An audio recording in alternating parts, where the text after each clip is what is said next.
Good afternoon. Thank you for joining us today for COVID-19 and caring for individuals with Alzheimer's. I'm Calvin Hu, Education Coordinator at Family Caregiver Alliance and your co-host. COVID-19 and caring for individuals with Alzheimer's is the third in a series of webinars focusing on caregiving during the COVID-19 coronavirus emergency. These webinars are a collaboration between Family Caregiver Alliance and the San Francisco Department of Disability and Aging Services. Next week's webinar will cover managing attendance paid caregivers during the coronavirus crisis. Webinars are on Thursdays from 3 to 4 Pacific time. Now, if you haven't heard about Family Caregiver Alliance, briefly, we do research and advocacy for caregivers, as well as support services. We have a number of online fact sheets, webinars, blog articles, and online classes for caregivers. We also offer direct services and counseling in 5 counties of the San Francisco Bay Area. Now, before I turn things over to today's co-presenter, I'd just like to mention today's webinar will be slightly different. It will be divided into 3 15-minute sections. Each section will present the information in a different language. So we'll start with English, then continue to Cantonese, and end with Spanish. We will be doing the Q&A at the end in English, at approximately 45 minutes after the hour. So now I'd like to turn things over to today's co-presenter, Luciana Tsai at the San Francisco Department of Human Services, specifically the Department of Disability and Aging Services. Thanks, Calvin. And I'd like to also thank the Family Caregiver Alliance for taking the time to co-sponsor these educational webinars with San Francisco's Department of Disability and Aging Services. The goal of this webinar series is to provide education and information to caregivers and recipients of caregiving to support them in sheltering in place and staying safe during the COVID-19 pandemic. Now here's Calvin to introduce today's presenters. Thank you. So today's first presenter is Stephanie Bonnegut. She is a Family Services Manager with the Alzheimer's Association, Northern California, Northern Nevada chapter. She provides care consultations and education to family caregivers, provides resource referrals on the helpline, presents educational workshops to the community, and facilitates support groups for people in the early stages of Alzheimer's disease and their caregivers. She is an LCSW and has been with the Alzheimer's Association for over 8 years. Laura Hibden is the Family Care Specialist for the North Bay offices of the Alzheimer's Association. She has a Master's of Science in Gerontology from San Diego State University and has been an advocate for clients and caregivers in various capacities for the last 14 years. She really enjoys working with individuals with memory loss and their families, offering information, resources, and support. Arthur Chan is an LGBTQ project manager and family care specialist at the Alzheimer's Association. He provides care consultations and professional training and conducts outreach activities to the Asian Pacific Islander and LGBTQ communities to raise public awareness of Alzheimer's disease and other dementias. Before joining the Alzheimer's Association, Arthur worked as a clinical psychologist in the field of neurocognitive disorders in Hong Kong for 4 years. Liliana Kazuba is a community relations manager and dementia care specialist at the Alzheimer's Association. Liliana conducts home visits to individuals with dementia and the San Mateo Support Staying Home program to help them connect with resources available in the community. She also provides information and support to the Latino community through building relationships with Spanish media and creating partnerships in the community. So now that you know a little bit more about today's presenters, I'd like to turn things over to Stephanie. Thank you, Calvin, and welcome everyone. We're glad to have you with us today to learn tips for caring with people for dementia during this COVID-19 pandemic. Next slide, please, Calvin.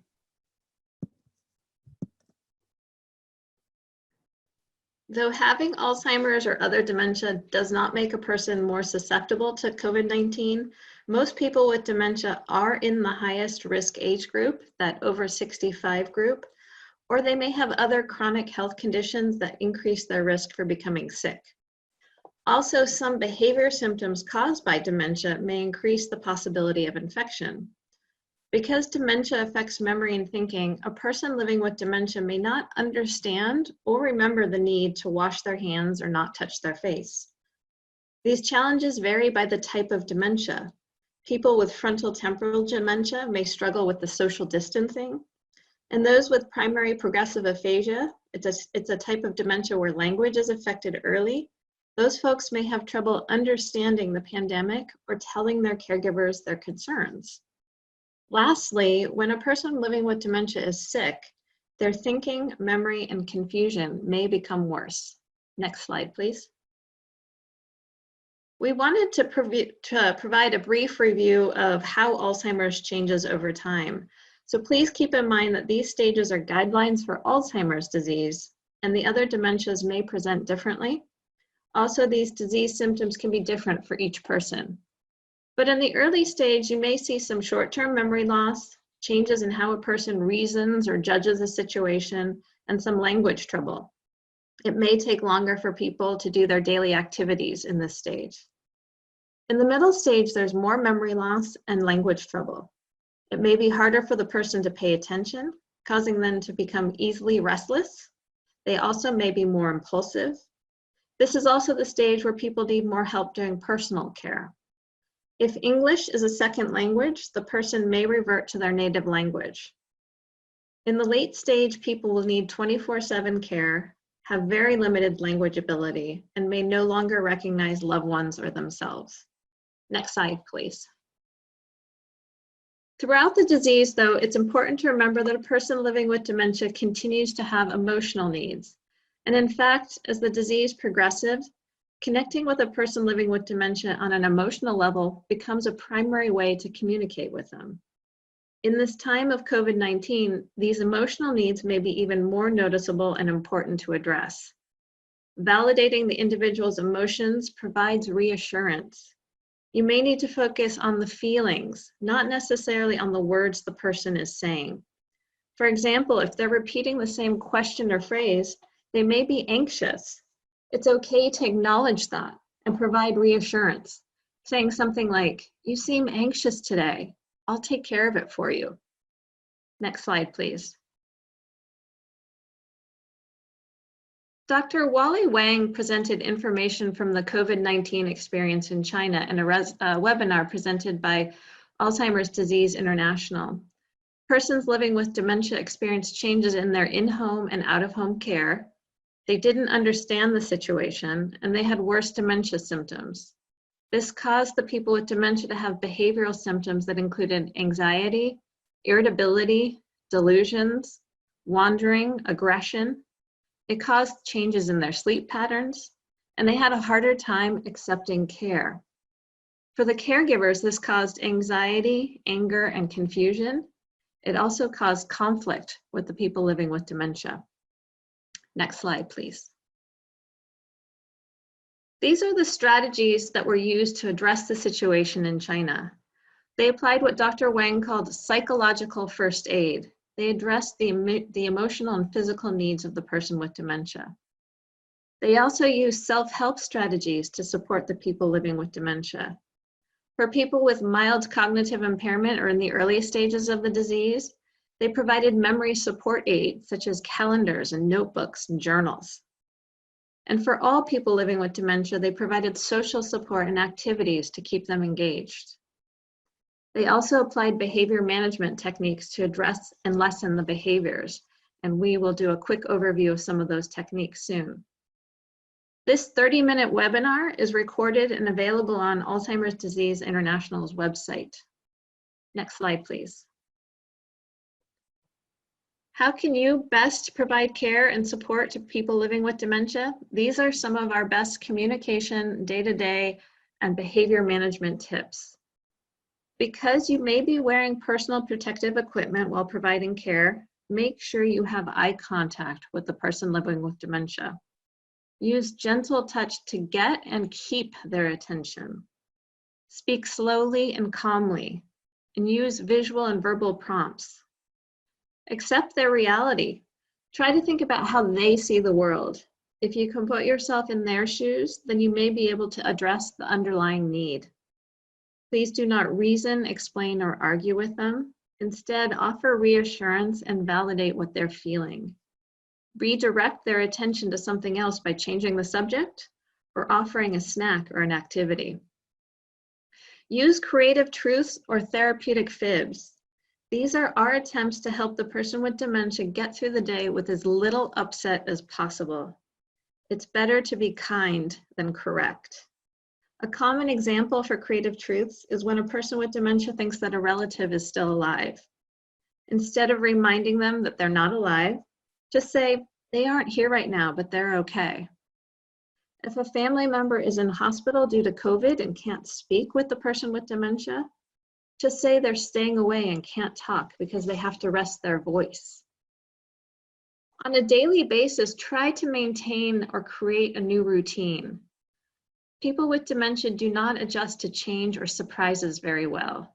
Routine provides them comfort. Physical activity is incredibly important for both the people with dementia and for the caregiver. Provide them with activities, and these activities don't need to be complicated. Folding napkins for meals is an activity that they can do. Provide their favorite foods and continue traditions as best as you can. For example, if before COVID you had lunch out on every Saturday afternoon, see if you can have that restaurant's food delivered into your home on Saturdays. Next slide, please.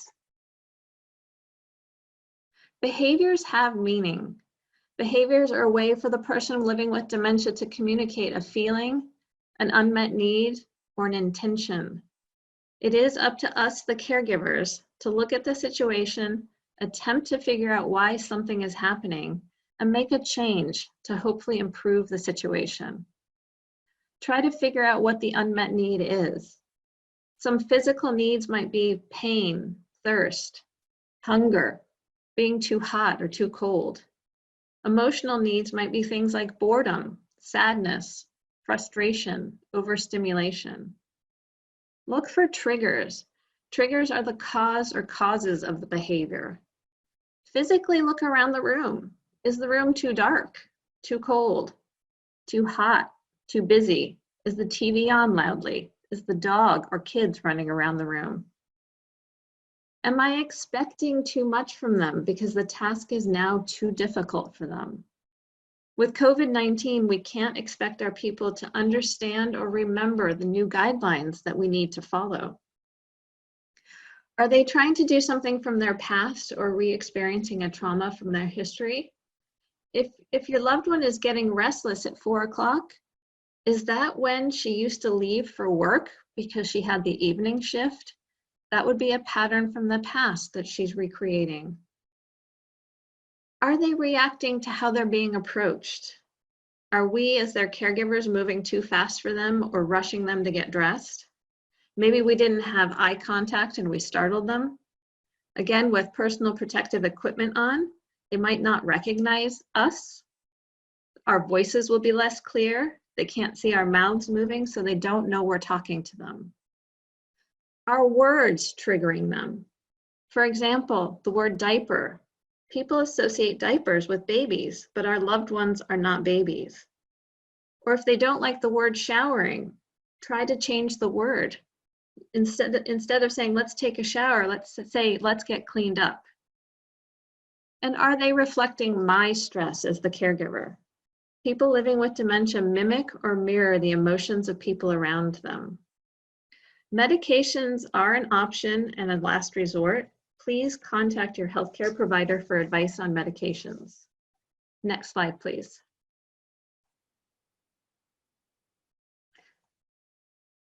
Here are some tips for making care easier. Again, please make sure you have their attention and try not to rush. People living with dementia will need reminders and support, maybe more so even now. These can be verbal or visual. Signs and symbols and labels throughout the house and bathroom can help. You can model the action. Show them how you wash your hands, or wash your hands at the same time. And to get them to continue washing their hands for those 20 seconds, use distraction. Sing that happy birthday song with them twice, or the alphabet song once.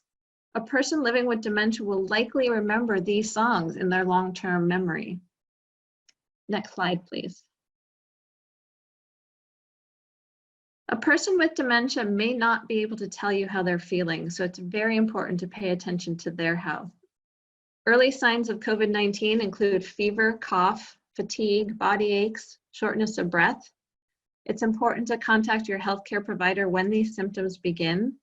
The healthcare professionals may be able to provide help without you needing to go to the office or the hospital.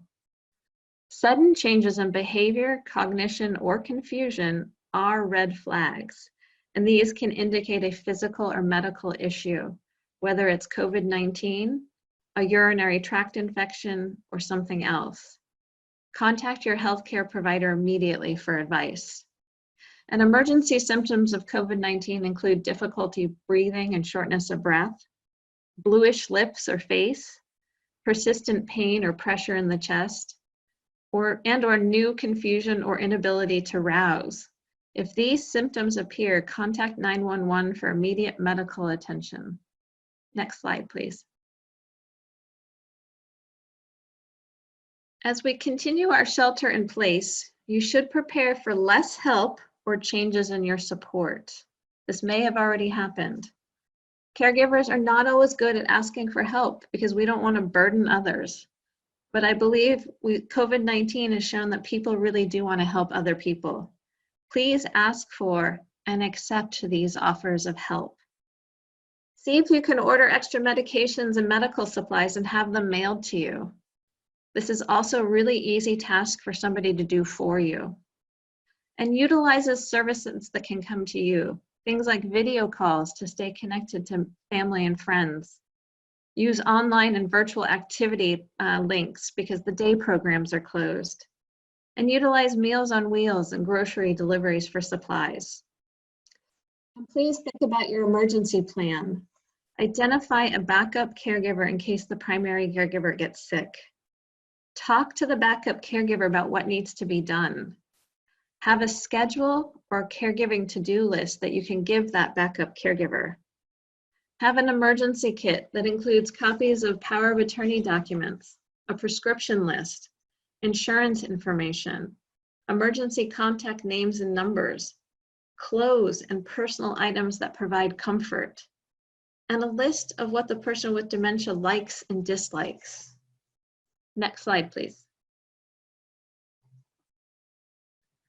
The constant ever-changing news about COVID-19 can be a stressor on its own. When caregivers get stressed, people with dementia pick up and mirror those feelings, but they might not understand why they're feeling that way. It's important that caregivers find ways to manage their own stress. Some ideas are limit your TV, social media, and news watching, and through practices such as meditation, games, and exercises. Try your best to stay calm. Be in tune with your own physical and emotional health, and take the time to recharge your battery. Next slide, please.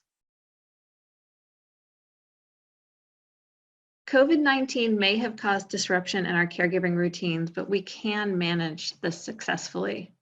Today, you've learned very quickly how COVID-19 may affect a person living with dementia. You've learned how to respond to emotional needs and how to better communicate with them, and how to manage behavioral symptoms that may come up. Please ask for and accept offers of help and connect to the many community resources available to caregivers. And please take care of yourself. Next slide, please. Please use our helpline to get connected to information, care consultations, caregiver support groups, online education and training, and professional training resources. We are offering virtual education workshops almost every day in English, Chinese, and Spanish. Our effective communication and understanding behaviors workshops will give you much more information on what we presented today. You can get connected to these through our helpline. We also have recorded webinars on our website. Our website is available in English, Spanish, and other languages from the bottom of the web page. We also have an Asian website that includes information in Chinese, Japanese, Korean, and Vietnamese. And the San Francisco Human Services Agency and UCSF Geriatrics have very informative COVID-19 web pages with many resources for caregivers. And now we'll turn it over to Arthur for the Cantonese presentation. 係咁大家好歡迎大家今日抽時間嚟聽我哋呢一個講座啦。咁其實我哋今日咧想同大家講嘅咧就係新型冠狀病毒 COVID-19。咁喺照護阿茲海默症同其他失智症患者方面咧，我哋有啲乜嘢情況咧係需要注意？咁希望可以幫助到大家，可以共度呢一個COVID-19呢一個變幻嘅世界咁樣嘅。係啦，咁首先我哋失智症同 COVID-19 嘅關係啦，咁好多人都會問COVID-19 會唔會令到失智症嘅情況嚴重咗？又或者失智症會唔會令到患者更加容易患上 COVID-19 呢一個病咁樣咧？咁其實正如失智症並唔會增加流感嘅風險，咁失智症咧好可能咧亦都唔會增加咧患有 COVID-19咧嘅風險嘅。咁但係因為失智症患者咧，好多時佢哋嘅記憶啊、判斷能力啊，或者以言語理解嗰方面出現問題咧，所以好多時咧，佢哋一啲失智症相關嘅行為，又或者一啲年老、一啲失智症患者常有嘅健康問題咧，會有可能咧增加 COVID-19咧嘅風險嘅。咁阿茲海默症咧同其他失智症患者好可能咧會唔記得洗手啦。又或者咧，佢唔記得或者唔明白點解佢哋要採取咧其他嘅建議措施嚟預防感染。例如好多時佢哋唔明白點解我要戴口罩，又或者點解我唔可以去摸人去掂人，或者點解我連自己塊面都唔可以掂咧咁。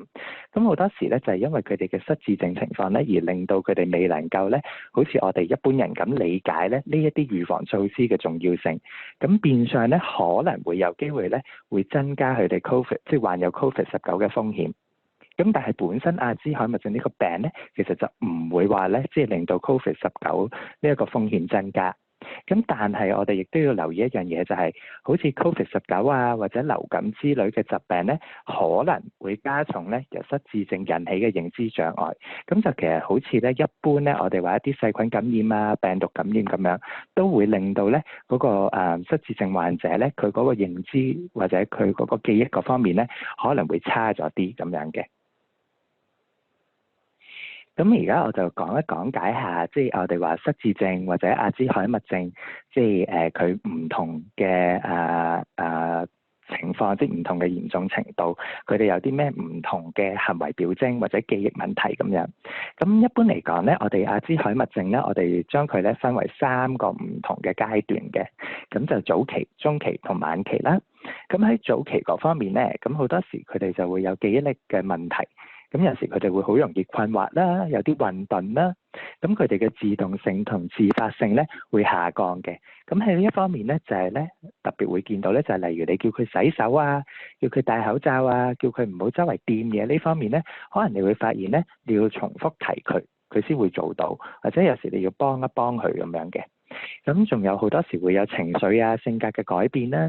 咁尤其是喺 COVID-19嘅世界入邊咧，咁可能佢哋呢一啲情緒問題咧會特別明顯嘅，因為好多嘢佢哋唔理解，亦都唔清楚，咁所以可能佢哋會較為會緊張啲啊，或者焦慮啲咁樣。咁另一方面就係判斷同理解能力、推理能力都會改變啦。咁所以你同佢有時解釋洗手嘅重要性啊，各樣嘢咧，可能有時佢唔係好明咧，你表達緊啲咩嘅。咁甚至會同你講我唔需要洗手啦，我都冇特別掂過啲乜嘢咁樣。咁好多時佢會需要更多時間去處理日常嘅瑣事啦，處理財務同支付帳單嗰方面咧，亦都會有困難。咁好啦，去到中期啦，咁記憶力嘅問題咧會更加加劇啦，佢哋嘅專注力會下降啦，個人咧會容易躁動，會容易敏感啦。尤其是可能你叫佢戴口罩啊，叫佢洗手啊，可能你提多佢幾提咧，佢就個人會好敏，就即係話做乜成日叫我洗手啫？做乜係都要我戴口罩？做乜唔俾我掂呢樣掂嗰樣咁？咁可能佢哋會容易會有一啲敏感嘅情況出現。咁另一方面就難以組織思想啦，個人會容易衝動啦，OK，遊走啊、迷路嘅風險亦都會增加。咁去到晚期嘅時候咧，咁就喺日常嘅生活啊、日常嘅活動同個人護理嗰方面咧，其實基本上都需要全天候嘅幫助同照顧。咁另一方面就係佢嘅身體能力會有變化啦，例如行路啊、坐啊，甚至最終吞嘢、吞咽嗰個方面咧都會有困難。咁有時咧，佢認唔出家人或者認唔出自己，甚至可能你已經照顧咗佢一段時間啦，因為可能你去探佢嘅時候，你會戴住口罩啊嗰啲咧，可能佢有時都未必會認得你係邊一個咁樣嘅。咁言語交流嗰方面有限啦，好多時佢未必可以用啲言語去表達自己咧，就算可能佢會緊張啊或者焦慮咧，佢唔識表達俾你聽，咁好多時咧佢就會用行為或者佢嘅情緒反應咧，去話俾你知咧究竟佢嘅感受係啲咩？咁仲有另一方面要留意就係，因為去到晚期嘅時候咧，好多時咧會發生咧大小便失禁嘅情況。咁呢一方面咧，我哋都要做好準備，尤其是照顧者嗰方面，例如你處理佢啲大小二便啊嗰啲咧，你要加倍小心，尤其是因為喺 COVID-19 嘅呢個情況之下。咁好多時我哋正如頭先所講咧，因為失智症嘅患者咧，佢唔可以用言語去表達佢嘅情感需求啦。咁好多時咧，佢哋會用一啲行為咧去話俾你知嘅。例如好多時可能佢會好不安啊，行來行去啊，又或者坐低嘅時候坐唔定，成日喐來喐去啊咁。咁其實好多時咧，呢一啲行為咧，其實係告訴我哋咧，佢開始個人緊張啦，或者個人焦慮。咁好多時咧，我哋作為照顧者可以做嘅嘢咧，就係盡量咧俾一啲放心，俾一啲安心嘅信息佢。點樣盡量可以令到佢平靜咧？令佢放心啦，令佢有個安全感。咁同埋最緊要咧就係咧俾到一個信息佢，就係你而家安全嘅 ，OK， 而唔會有啲咩特別嘅事情發生。你可以穩定啲啊，你可以平靜啲，唔需要太擔心、太着緊，某一啲情況咁樣，盡量去舒緩佢嘅一啲負面情緒咁樣。咁大家都知啦，因為中國佢哋開始係面對呢一個COVID-19呢個新型冠狀病毒，佢係第一個國家開始去面對呢一個情況。咁所以其實我哋喺中國嗰方面咧有一啲經驗咧，我哋可以學習到嘅。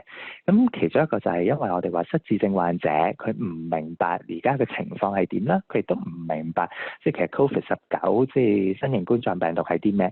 咁但係咧又要突如其來咧要面對咧經歷咧一啲家入邊或者家外一啲護理安排嘅變化，例如話可能個照顧者唔可以嚟得咁密啊，又或者以前有去開日間中心嗰度參加活動啊，而家又唔去得啦咁。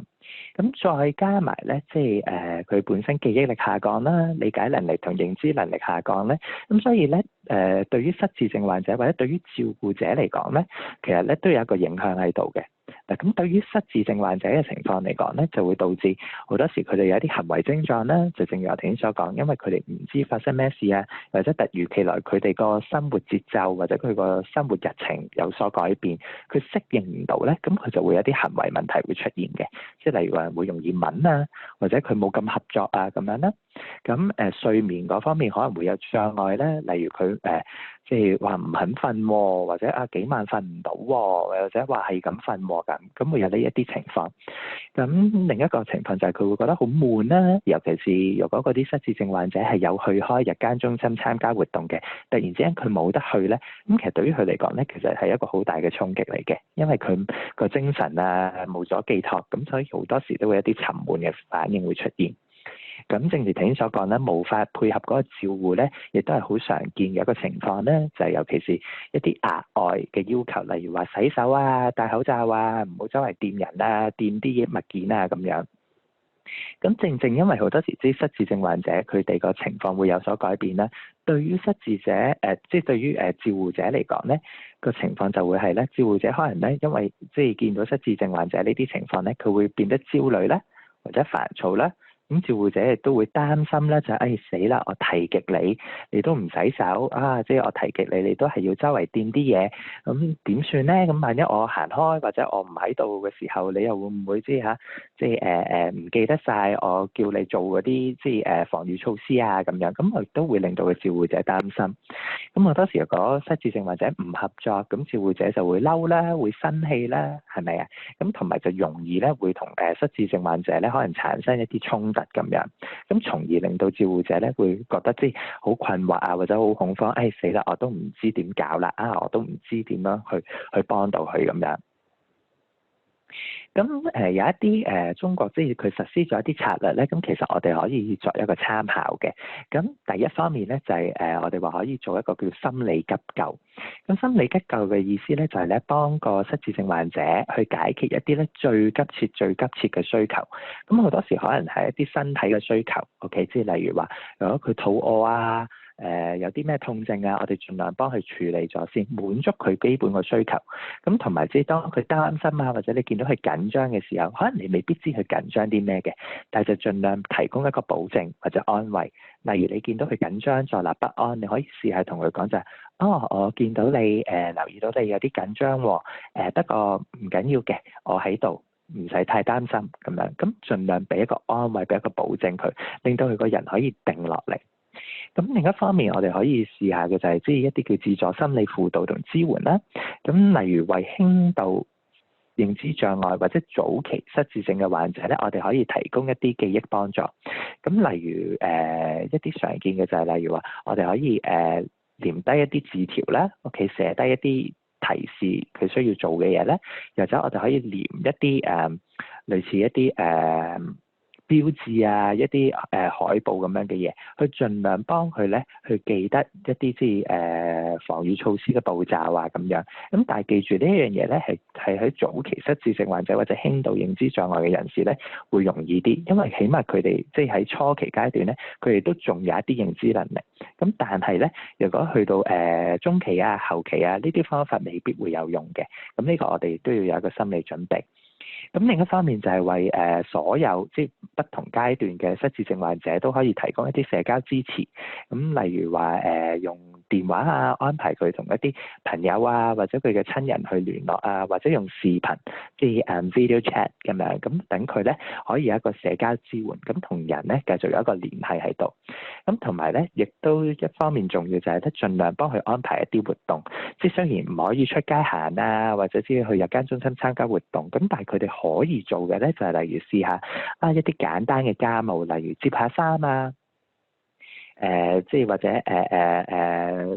抹下台啊，如果呢啲簡單嘅嘢佢做到咧，都盡量俾佢參與，等佢有多啲寄託。咁最後一樣咧就係我哋話行為管理策略啦。咁其中一樣嘢就係檢查佢個身體咧有冇不適。咁就如果佢有啲咩唔舒服啊咁樣咧，盡量去幫你處理咧佢一啲唔舒服嘅情況。咁仲要咧就係滿足佢情感嘅需求咧，例如頭先我講，如果佢緊張啊、煩躁不安啊，盡量揾一啲方法咧去幫佢個人平靜落嚟。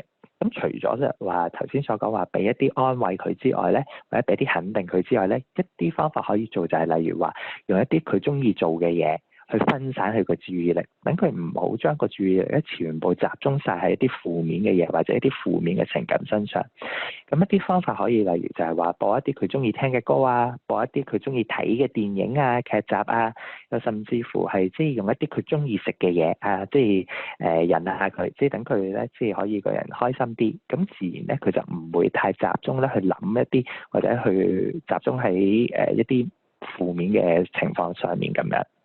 咁仲有另一個情況就係評估個環境同照顧者角色咧，咁呢啲情況都係好需要，我哋去有一個一個心理準備，要隨時要有一啲評估同改變嘅。咁喺照顧提示嗰方面咧，就溝通嗰方面咧，就盡量使用平靜嘅聲音啦，良好嘅眼神交流接觸，同埋柔和嘅撫摸或者觸摸。因為佢正如頭先所講啦，你去探佢嘅時候，或者你去照顧佢嘅時候咧，因為好多時你會可能戴晒口罩啊，或者手套啊各樣嘢，咁佢見到你咧，可能佢會陌生嘅嗰刻。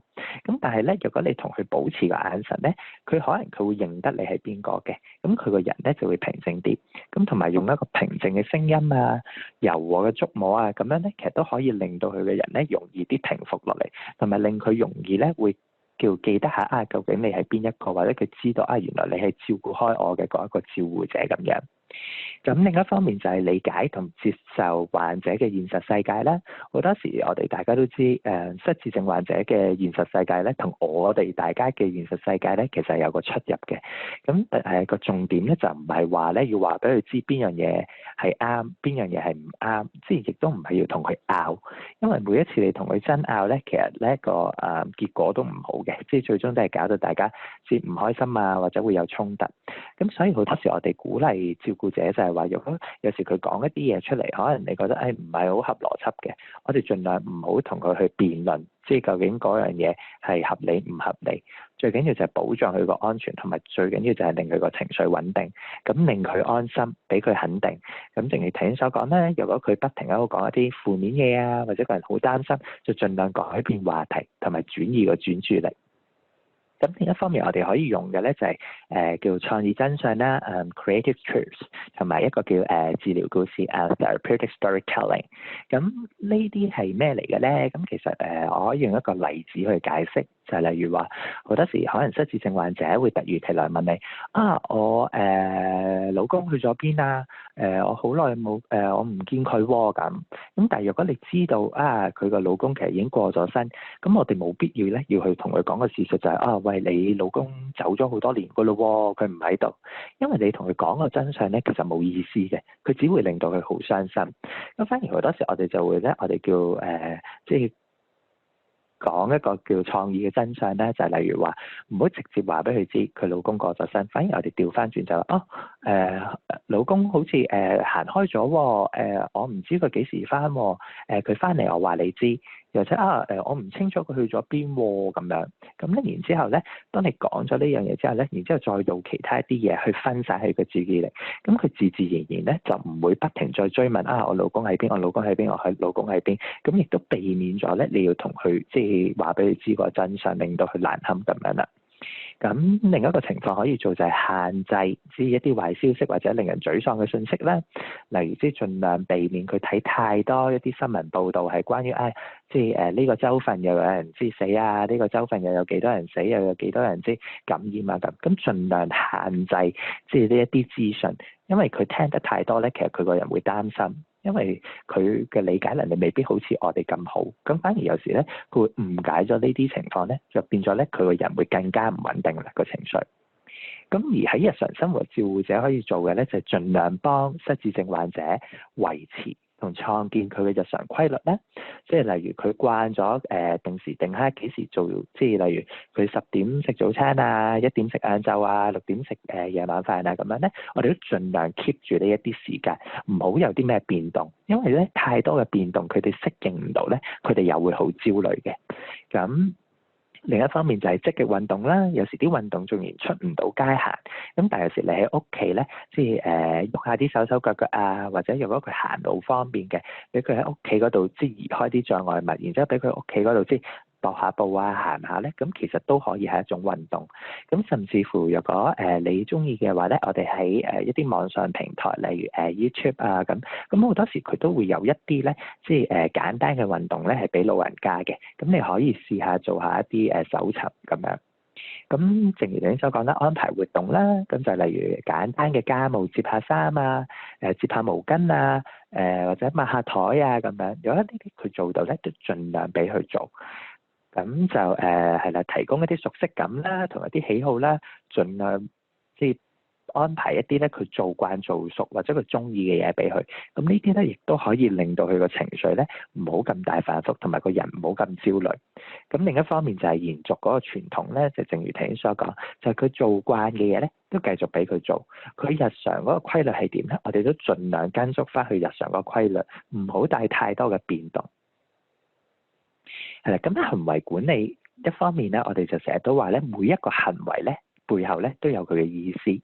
咁反而我哋好多時就係要問佢有呢個行為出現嘅時候咧，我哋第一個問題要問自己就係佢有啲乜嘢需要係未被滿足嘅？嗰啲需要可能係生理咧，即係例如佢會唔會太凍，會唔會太熱，會唔會太餓，會唔會太頸渴，會唔會個環境太嘈，即係令到佢個人即係好心煩咁？又或者咧會唔會係即係太多嘢做啦，或者太少嘢做，即係令到佢個人即係覺得唔舒服咁樣咧？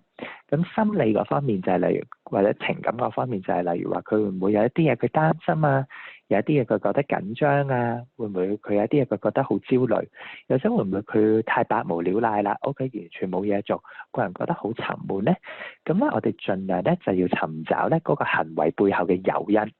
咁例如環境就係例如我哋可以睇下，即係間屋啊，或者佢身處嘅地方會唔會啲燈光太暗啊，冇陽光啊，會唔會太殘眼啊？會唔會個環境太靜，佢覺得唔舒服？又或者會唔會個環境太嘈，佢覺得即係令到佢好心煩？或者會唔會太凍？即係令到佢個人都覺得唔舒服咁。咁盡量環境嗰方面，我哋要揾下一啲原因，觀察下有冇啲情況咧。咁另一個情況就係期望，個期望就係講緊咧，我哋作為照護者咧，對嗰個失智症患者嘅期望。例如好多時，佢可能佢根本上佢唔記得，亦都唔明白點解要洗手或者戴口罩。我哋就希望佢，即係如果我哋有個期望就話佢應該知嘅，因為我提咗佢好多次，佢應該要記得。如果我哋成日都期望一啲佢做唔到嘅嘢咧，反而咧就有時咧會令到我哋會問啦。而令到咧嗰個失智症患者咧都會覺得敏感，又或者令到佢哋咧都覺得即係有啲負面嘅感覺，就係我又做唔到啦，佢又話我啦，佢又鬧我啦咁所以咧我哋都要調節我哋嘅期望嘅，作為照護者。咁另一個誘因就係正如頭先所講咧，會唔會以前嘅一啲規律同習慣，佢而家做唔到有所改變咧？即係例如話佢慣咗，例如每一朝早9點就去日間中心嘅，而家冇得去咯咁個生活習慣有所改變啦。咁變咗我哋就要諗下有咩辦法，我哋可以喺9點嘅時候開始安排一啲活動，令佢精神有啲寄託咁樣。咁接觸嘅方式亦都係咧，即係例如你點樣去接觸佢啊？例如你點樣去搭佢膊頭啊，各樣嘢啊，點樣拖佢隻手啊嗰啲。咁有時咧，因為你戴住口罩咧，佢可能佢唔係好認得你邊個咧，佢會驚嘅。咁所以咧喺嗰個情況，我哋都盡量俾一啲安全感佢，俾一啲肯定佢，話俾佢知你係邊一個。咁然之後即係例如話俾佢知你個名啊，話俾佢知我係成日嚟照顧你嗰個邊個啊。我今日即係戴咗口罩，即係但我同一個人嚟嘅，你唔使擔心。咁然之後即係慢慢去觸摸下佢隻手啊，或者搭下佢膊頭，咁咧俾個安心佢。咁用詞嗰方面都要小心啦，即係例如有時係即係可能舉例就係例如話入尿片啊，或者你有冇帶尿布啊咁樣嗰啲。咁因為好多時一啲失智即係一啲詞語，例如尿片啊、尿布呢啲咧，因為呢啲詞語咧對於佢哋嚟講咧係俾 BB 用嘅，或者俾小朋友用嘅。你突然之間同佢講你帶尿片啊咁樣咧，佢可能會覺得反感嘅，即係佢會覺得我又唔係 BB，我又唔係細路，你做乜同我講咩入尿片啊、咩帶尿布啊咁可能佢哋會反感。咁所以咧，我哋盡量咧避免用呢啲用詞。咁你純粹即係可能同佢講著翻條褲啦咁，縱然你知道嗰條未必係褲嚟嘅，咁但係起碼你用呢啲中性啲嘅詞咧，佢哋會容易啲接受，咁冇咁容易反感。咁另一個最重要嘅情況就係照護者嘅壓力，即係你自己本身嘅一啲壓力咧，因為你即係而家喺 COVID-19 嘅世界咧，其實你自己都會好擔心咧，你自己有冇做足一啲預防措施，從而唔好感染嗰個你照顧緊嘅嗰個失智症患者。咁所以你自己都有啲無形壓力喺度嘅。咁喺呢啲情況之下咧，你都要記住盡量咧就係令到自己平靜，因為我哋成日話咧，失智症患者嘅世界咧，佢就係當你緊張咧，其實就變咗好似一塊鏡，佢會咧跟住你緊張嘅。咁但係當你平靜嘅時候咧，佢亦都自然而然咧會跟住你平靜。咁所以你自己本身個壓力管理咧，其實對於佢哋嘅行為咧，亦都有一個好大嘅影響。咁更好嘅照護合作技巧就係話，第一就係咧令佢哋注意到你啦。OK， 即係你點樣可以令到佢哋知專注你講嘅嘢啊，或者你嘅指示啦，慢慢嚟，唔好急，逐步嚟。因為你一急咧，佢就緊張，佢緊張咧，你又緊張，咁就變咗一個惡性循環嚟嘅。咁即係慢慢嚟，唔使急。咁有時可能需要額外嘅支持同埋提醒啦。咁即係例如可能你要示範啊，或者模仿一啲動作啊，俾一啲視覺語言嘅提示佢啊，或者考慮使用一啲標誌啊、符號啊、標籤，咁佢令佢容易知道咧，或者記得佢要做啲咩。咁就例如好似呢幅圖片咁有個洗手嘅圖案喺度咧，咁其實就係一啲咧我哋話視覺嘅提示咁樣啦。咁另外就係即係都係咧，讓佢哋咧盡量可能參與日常生活嘅活動。咁好啦，咁其實即係我哋亦都有啲警號咧，我哋要注意。咁就係咧行為方面咧嘅變化，行為方面嘅變化好多時咧，其實係一個訊息話俾我哋知咧，去反映當時失智症患者佢嗰個心理狀況啊，或者佢嗰個身體需要嗰個狀況咁樣。咁因為患者好多時佢無法去準確地用言語去表達佢哋感受啦，所以行為咧係一個好好嘅指標。咁我哋即係作為照護者要認識COVID-19嘅嗰個症狀啦。咁如果有一啲好突然嘅行為或者困惑或者認知能力嘅改變嘅時候咧，即係你覺得哇，佢突然之間混沌得好緊要喎，佢以前都即係明我講一啲簡單嘅知識，佢而家完全唔明喎，或者佢個人唔係咁暴躁嘅，而家即係直情好暴躁，我就咁叫佢洗手，佢話直情掟嘢啊、拱我啊咁樣。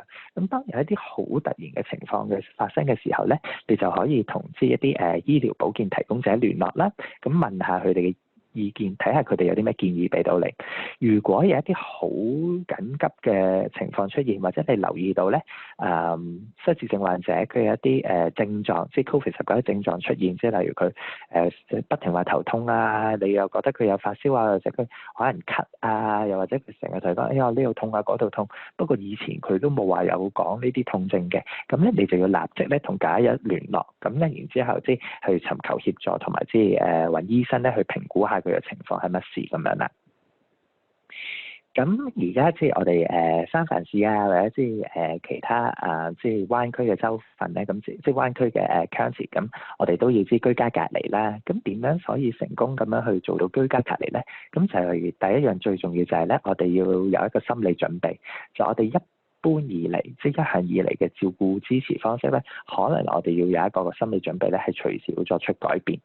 咁第一就係我哋要跟從翻美國疾病控制與預防中心CDC 或者本地公共衛生部門嘅指引啦，尋求同接受支持同幫助咧，尤其是即係喺COVID-19嘅情況下咧，其實好多人咧都會即係好肯咧去幫其他人嘅。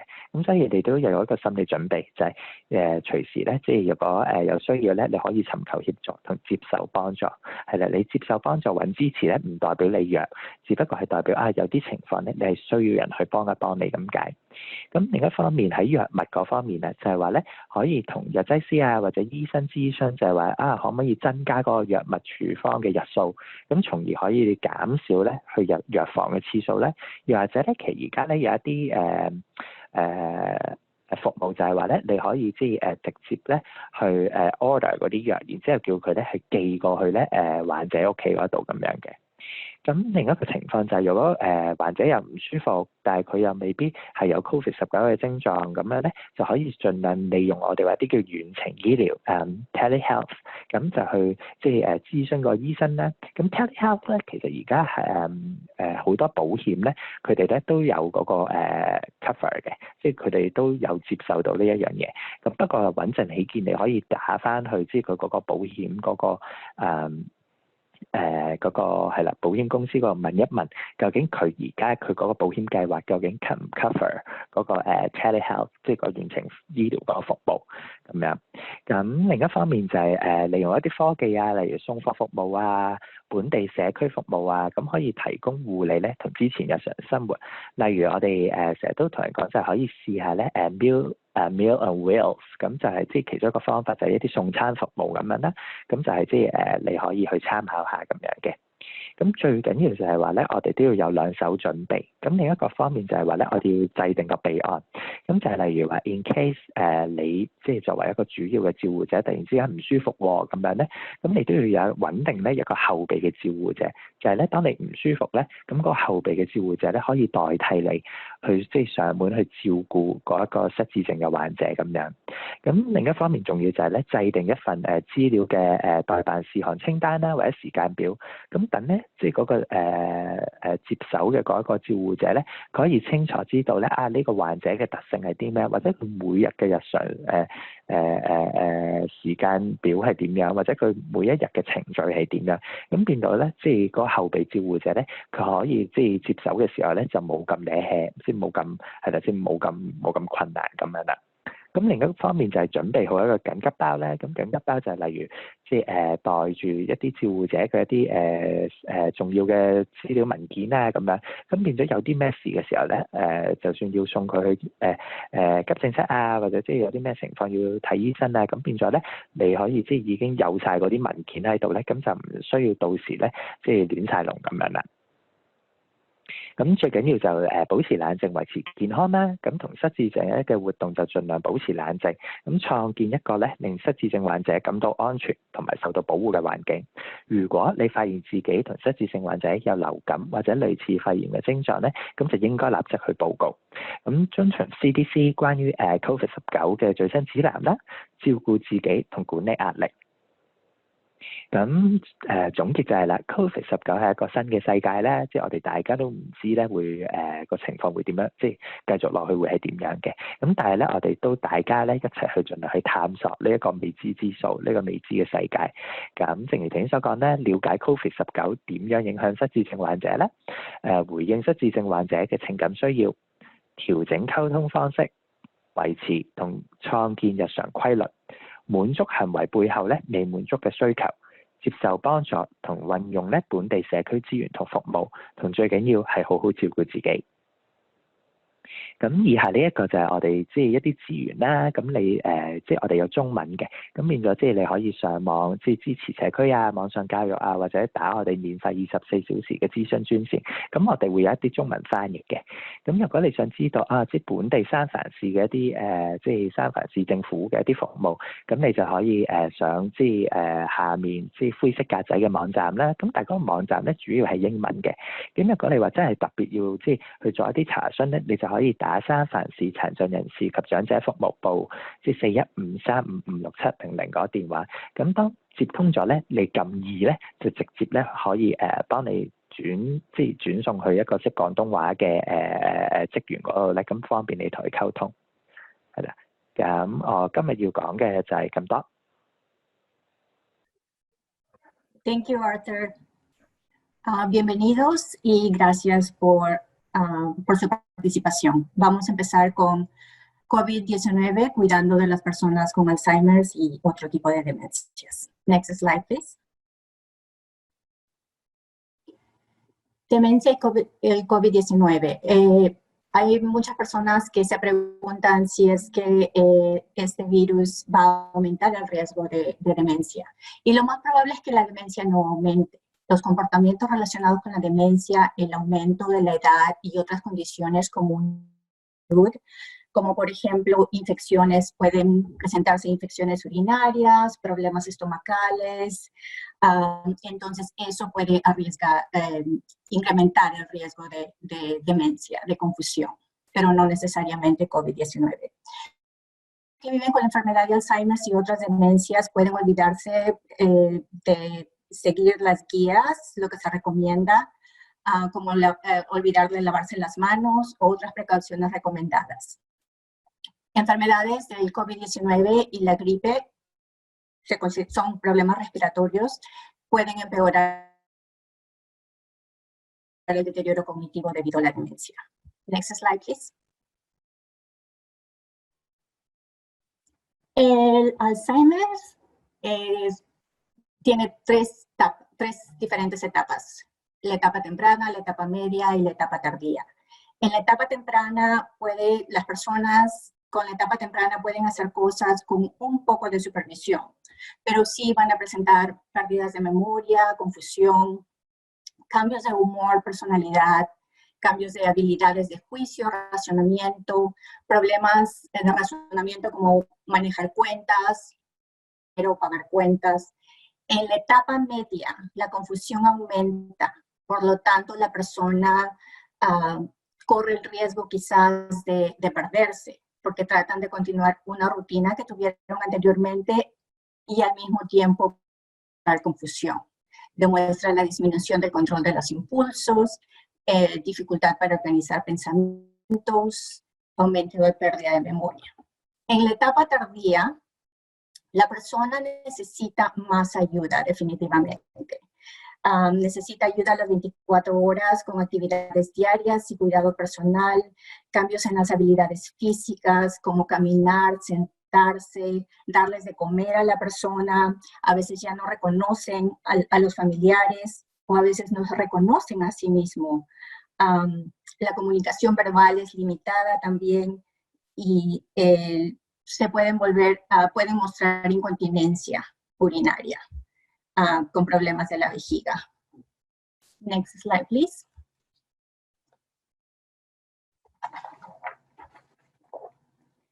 Es muy importante tomar en cuenta que con todo lo que está pasando en este momento, la rutina de la persona que vive con demencia haya cambiado. Por lo tanto, se presentan las necesidades emocionales de diferente manera. Necesitan calma, necesitan tener calma, fijarnos cómo está su ambiente, cómo está su contorno, asegurarnos de que de repente si están en su habitación, que no esté muy oscura, que tenga luz, darles confianza, darles el control de algo, de repente de algo que ellos están acostumbrados a hacer. De repente quizás dejar que nos ayuden en la cocina con algunas cosas que la persona con demencia puede hacer. Y darles seguridad y asegurarles que no están solos, que tienen el apoyo de su familia y que todo está bien. Next slide, please.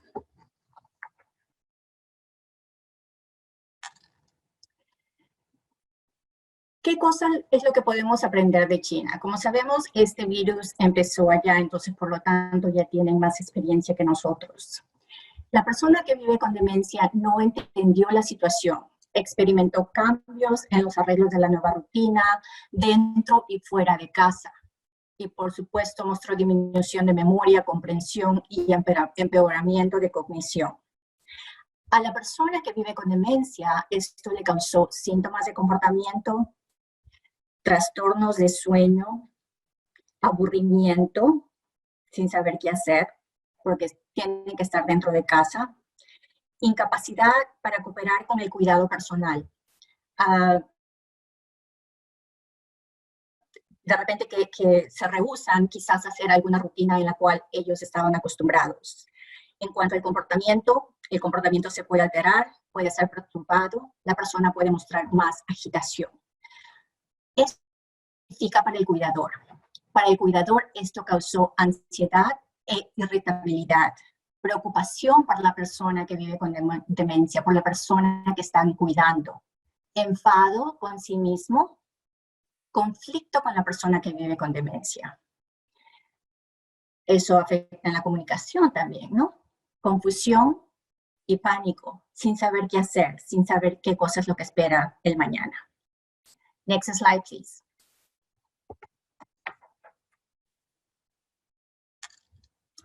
¿Qué estrategias se implementaron en China?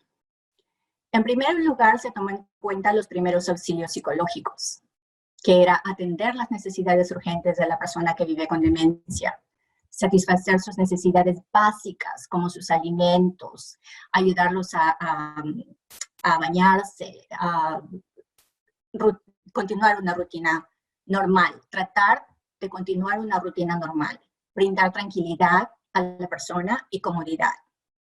Autoayuda psicológica, asesoramiento y apoyo. Para demencia cognitiva leve, que es el principio de la demencia, y para las personas que viven con demencia en etapa temprana. Recordatorios. Si la persona muestra confusión, quizás darle un recordatorio, ok, es hora de que tomes tu medicina o es hora de que tomemos desayuno. Para otras personas, quizás proporcionar apoyo social, si estaban acostumbrados a ver a su familiar todos los días, a una hija o un hijo, de repente que se puedan comunicar por teléfono o hacer un video o hacer videos con actividades, ver a los nietos o a otros familiares por video.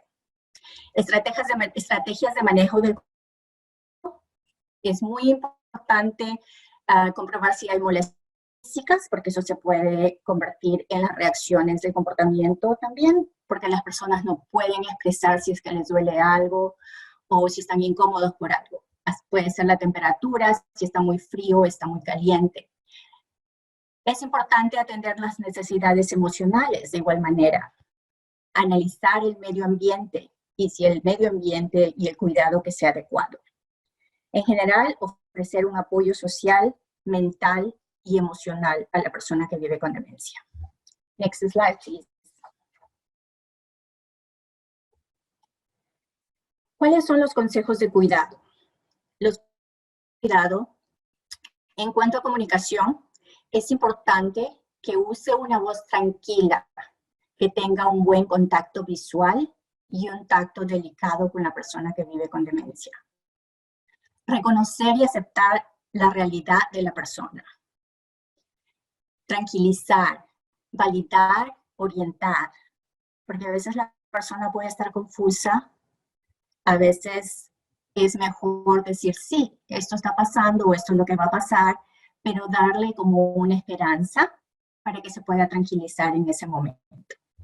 Usar verdades creativas, como por ejemplo, si la persona está acostumbrada a salir a caminar, decirle la verdad, vamos a la ventana, vas a ver, está lloviendo o está corriendo mucho viento o está frío, vamos a esperar un ratito y ya en una hora nuevamente checamos cómo está el clima y salimos. Por ejemplo, otro ejemplo les quiero dar. Si algún familiar ha fallecido de esa persona y esa persona está preguntando por la persona que ha fallecido, no decirle, esa persona ya no está con nosotros. Al contrario, decirle, está en su casa, va a venir más tarde. Pero usen algo que sea creativo. Limite las malas noticias o información que pueda perturbar. Esto es muy importante, sobre todo hoy en día que tenemos tantas noticias al día a día, sobre todo con los números que nos dan de personas que han fallecido por este virus, de personas que están infectándose día a día con este virus. Entonces, eso puede ser perturbador para la persona que vive con demencia. El día a día, muy importante crear una rutina, ya sea de repente de salir a caminar alrededor de su casa, por un ratito, estar físicamente activo, es muy importante, hacer actividades en casa, de repente jugar bingo, leer un libro, leer una receta, proporcionar familiaridad de los quehaceres favoritos. Si a la persona le gustaba cocinar, invitarlos a la cocina, de repente que ayude con algo en la cocina, pero siempre con supervisión. Y continuar tradiciones. Si la persona está agitada, de repente tocar la música de sus tiempos.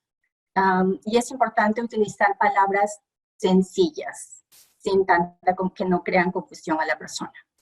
Next slide, please.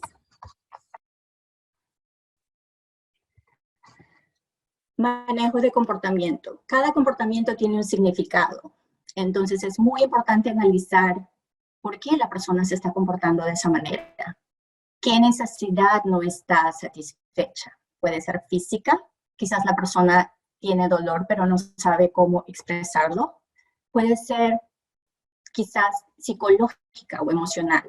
¿Cuál es la razón y por qué se desencadenan? Puede ser el medio ambiente. Es muy importante analizar el ambiente. Como les decía antes, es importante darnos cuenta si la temperatura está bien, puede estar caliente, fría, la persona puede estar incómoda por eso.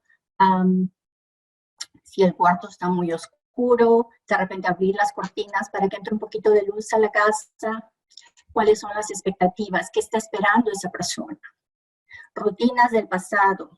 como quizás la persona muestra frustración porque estaba acostumbrada a ir a un daycare de personas mayores todos los días y ahora ya no puede.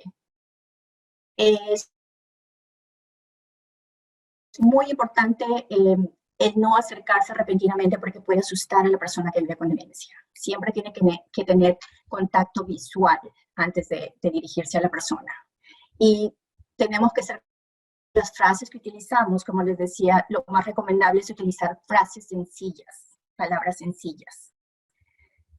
Y también puede ser el estrés del cuidador. Si la persona que cuida de su ser querido está estresado, siempre eso refleja y la persona que vive con demencia lo puede captar y le puede afectar al comportamiento. Next slide, please. Consejos para una mejor cooperación en el cuidado. Es tener la atención de la persona que vive con demencia. Tómese su tiempo, no se apresure, no apure a la persona que vive con demencia si es que le está dando algunas pautas, si es que le está pidiendo algo que hacer. Es posible que esta persona necesite recordatorios, como lavarse las manos, y apoyo adicional. Si le pide algo a la persona que vive con demencia, hacer algo, por ejemplo, lavarse las manos, demuéstrelo. Usted primero lávese las manos, asegúrese que se lave bien las manos. Generalmente son 20 segundos. Puede contar con la persona de 1 al 20 y demostrar cómo se tiene que lavar las manos. Dele señales visuales y verbales. Y también si necesita darle recordatorios, a veces hay notitas en las cuales la puede usted anotar qué día es hoy, la fecha, si es que tiene cita con tu doctor, hoy viene tu hija a tal hora, o tu hijo, simplemente recordatorios. Haga que participe tanto como sea posible. Es muy importante mantenerlos ocupados con actividades que sean de beneficio para ellos. Next slide, please.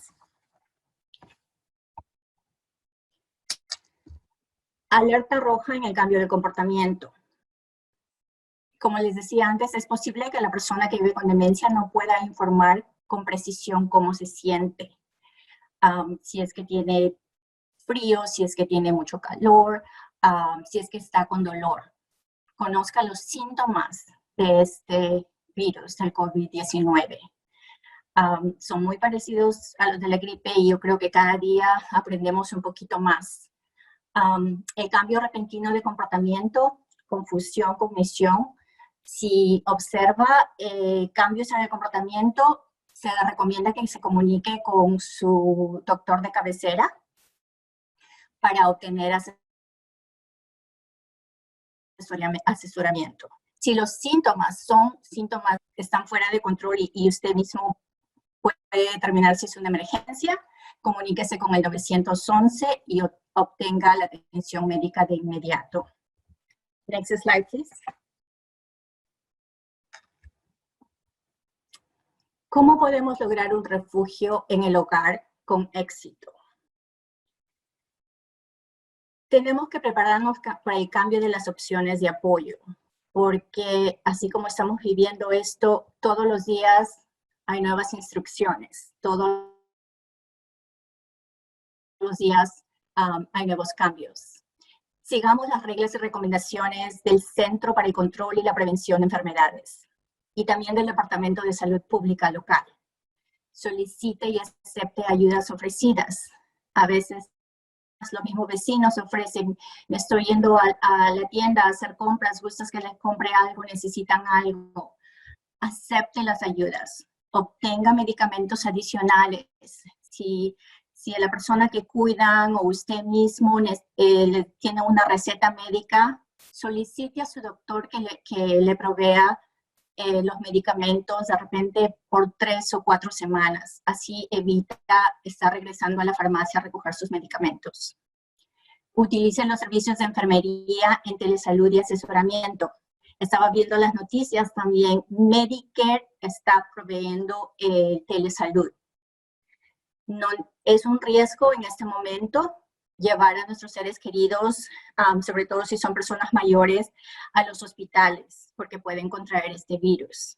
Entonces se les recomienda enfermería en telesalud para asesoramiento.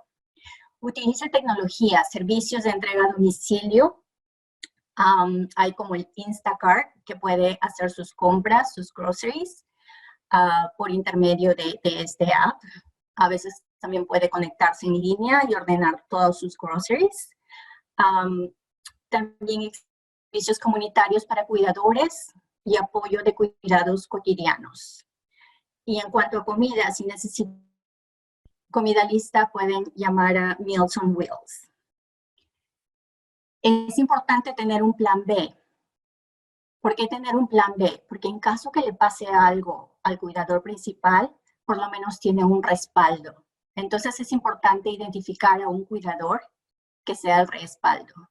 Haga una lista de tareas, cuál es la rutina de su ser querido, de la persona que vive con demencia, para que la rutina pueda continuarse de la misma manera.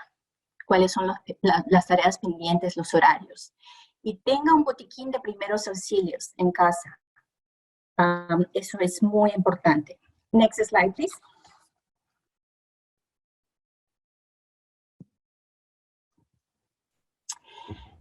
Esté calmado, manténgase sano. Mantener la calma en las interacciones con la persona que vive con demencia es muy importante.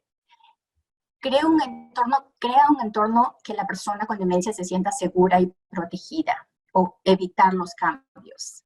Prestar atención a los signos parecidos a la gripe o neumonía en usted y la persona que vive con demencia. Y si usted observa algo similar, tiene que reportar inmediatamente a su doctor. Practicar las reglas y recomendaciones del Centro para el Control y la Prevención de Enfermedades. En cuanto a higiene, lávense las manos y, como les dije antes, modélense las manos al frente de su ser querido para que pueda repetir lo mismo. Prestar la atención a las necesidades personales del cuidador y controle su estrés. Estamos viviendo en un momento donde el estrés es día a día, pero tenemos que hacerlo mejor, sobre todo si estamos cuidando de un ser querido, tenemos que cuidarnos a sí mismo. Haga ejercicio de relajación, respiración. Quizás pueda hacer meditación. Es muy importante que se cuide a sí mismo. Next slide, please.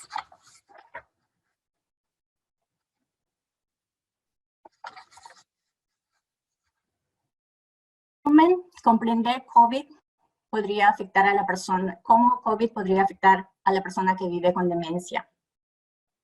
Responder a las necesidades emocionales, como les había dicho antes, no solamente las emocionales, pero las necesidades físicas de la persona que vive con demencia. Tratar de adaptar la mejor comunicación posible. Hablar a su ser querido de una manera calmada y siempre con contacto visual. Crear una rutina es muy importante para mantener a nuestro ser querido ocupado y tranquilo. Prestar atención a las necesidades satisfechas que causan un comportamiento difícil, que puede ser el ambiente, que puede ser de repente físico o psicológico. Acepte ayuda, como les dije antes, y conéctese con los recursos locales. Y lo más importante, cuide de sí mismo. Porque si usted está bien, el resto de personas que cuida van a estar bien. Next slide, please.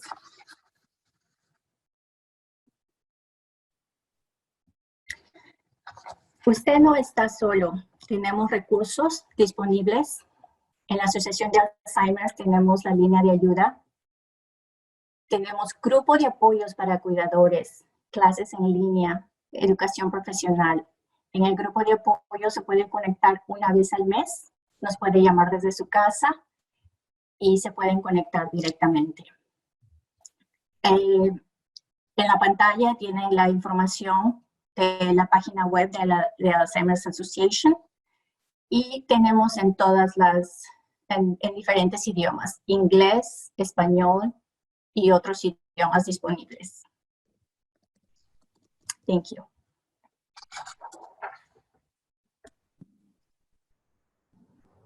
Perfect. Thank you so much, Liliana. Thank you, everybody, for joining us this afternoon. I actually see we're a little bit over time, but I spoke with our presenters and we'd like to still save a little bit of time for questions and answers. So we'll spend maybe about 10 minutes answering as many questions as we can. And of course, you can see everybody's email up there if you do have questions that we don't have time to answer. So first off, right away, we have a listener who would like to know if they can't, they're unable to get their husband to normal kind of doctor's appointments. Do you have any advice for helping him adjust to this? And I guess I would add to that question that if someone is caring for someone who's maybe used to certain routines, are there ways to ease them into this kind of new reality of kind of shelter in place and not being able to do things that normally we would have, like maybe a walk or certain things, as was mentioned, maybe having a meal every so often with family? Are there certain things that family caregivers can do to help ease the person they're taking care of into this current situation? Thanks, Calvin. In terms of the medical appointment question, and then I'll get to your expansion of that, please utilize telehealth as much as possible. Medicare has expanded coverage for telehealth services. So if you can't go into the office, which a lot of they're still recommending for non-essential appointments, utilize telehealth. And again, creating routine and keeping the routine as much as possible, but we'd realize, you know, if your loved one was going to a day center, you're not going there. But if you can keep as much of that routine as possible, that could help trying to create the new routine, knowing that there's going to be a few weeks for the person with dementia to get used to that. So again, providing a lot of reassurance, but trying to keep things what seems like as normal as possible in this very different world.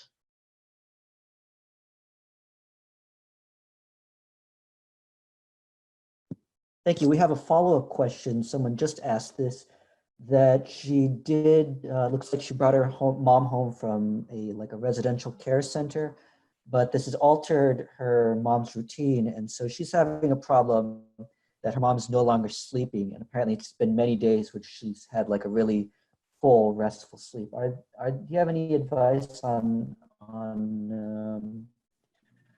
helping her with this, this issue?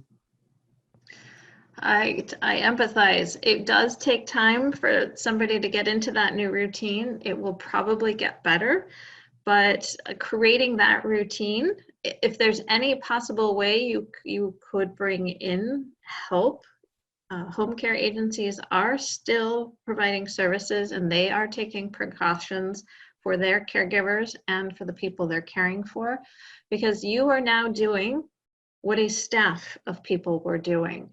And so you need to kind of create your own staff if possible.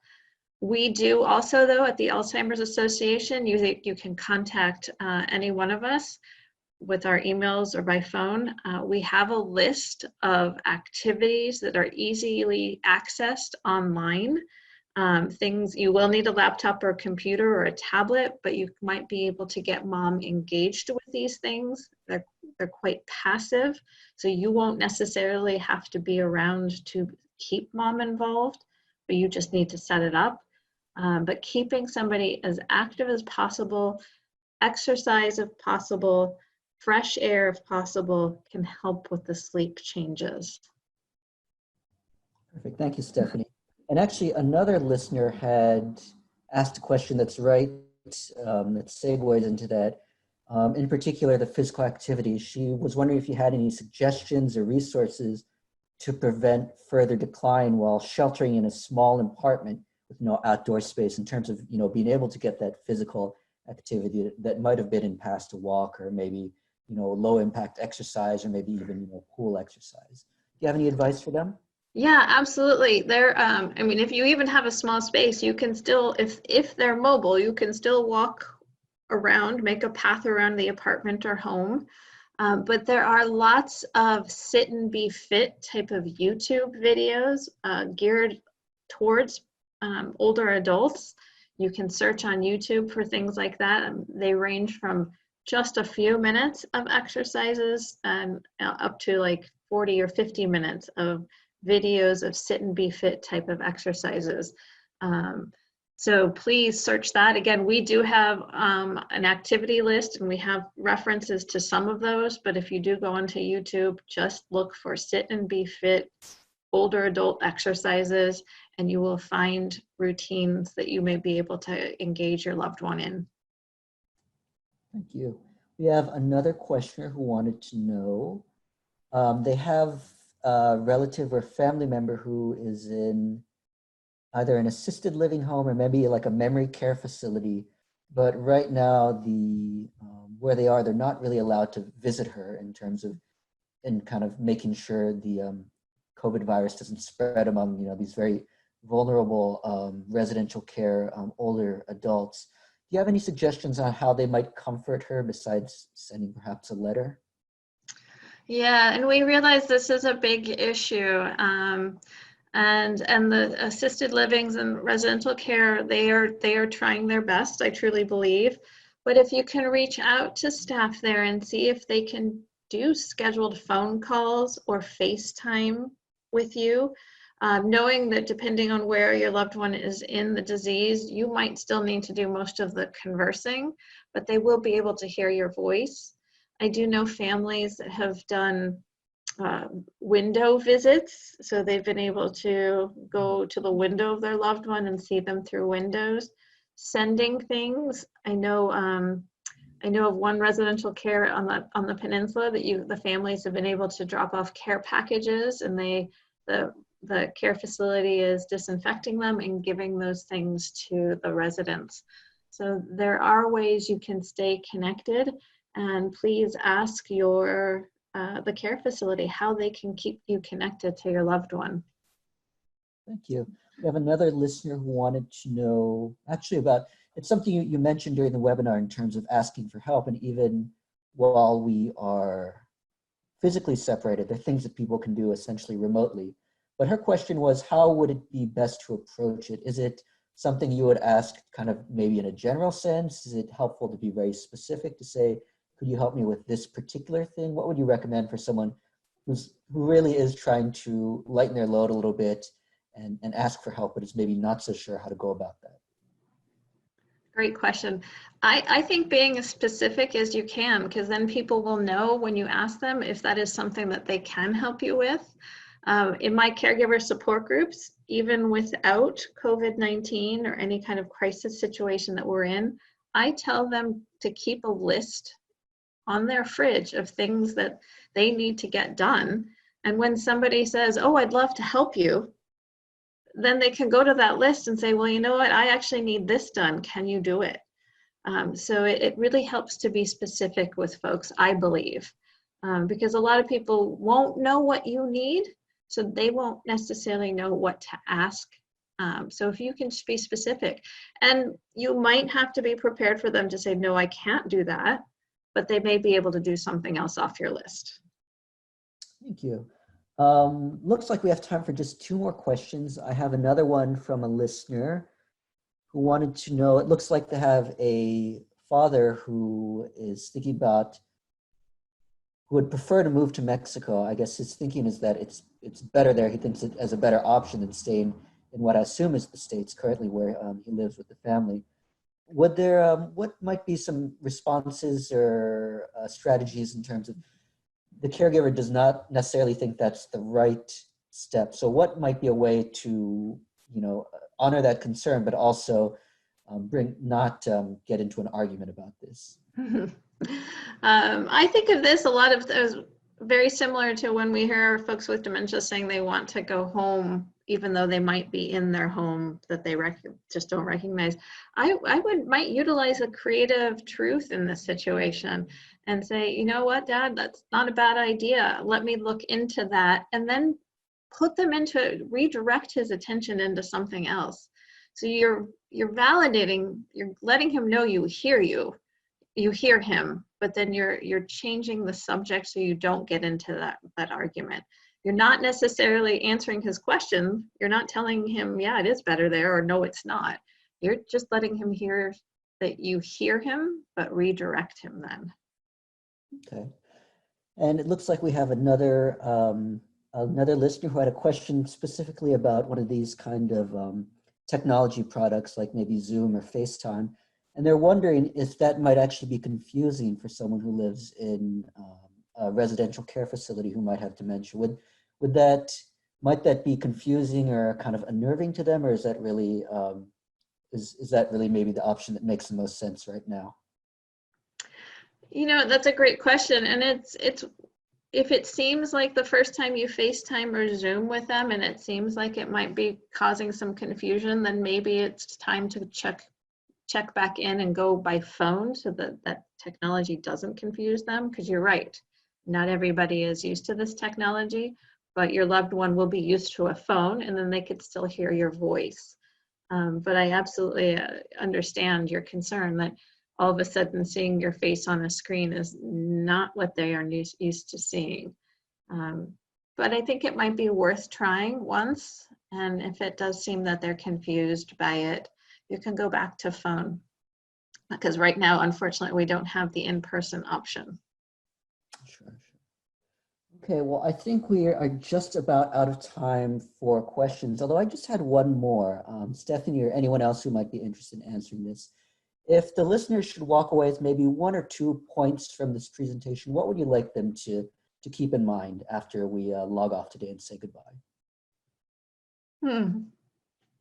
Liliana and Arthur, feel free to jump in here too. I would say my biggest point is be patient with yourself and kind to yourself. This situation is changing daily. And so much like people with dementia have trouble adjusting to change, we have to change on a daily basis almost. And so please don't be too hard on yourself if you lose your patience, if you don't get it right. None of us are expecting that.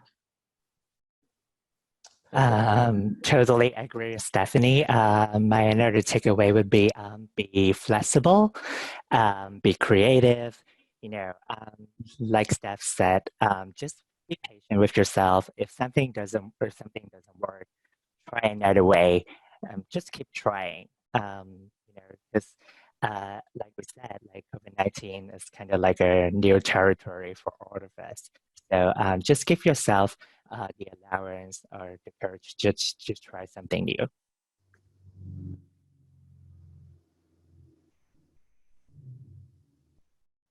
Thank you. Liliana, do you have anything you'd like to add just before we say goodbye? Yes, I do. I just wanted to what Stephanie and Arthur said. These are really strange times that we are living, and it can be very frustrating. Be calm, be kind to yourself. When you feel frustrated, perhaps go for a walk around the block if you can, and practice relaxation exercise and breathing exercise to calm down. Perfect. Thank you so much. Thank you, everybody. Thanks, everyone, for participating in this webinar today. That's all the time we have for today. I know it went a little bit longer, but we wanted to just spend a little bit of time to answer some questions. So thank you, everyone, for joining us this afternoon. I'd like to thank all our presenters, Stephanie Vonnegut, Arthur Chen, Liliana Kazuba, and Lauren Hibden, who was working the question and answers in the background. So thank you very much, Lauren. I'd like to wish you all a safe afternoon, and please, everyone, take care and be well.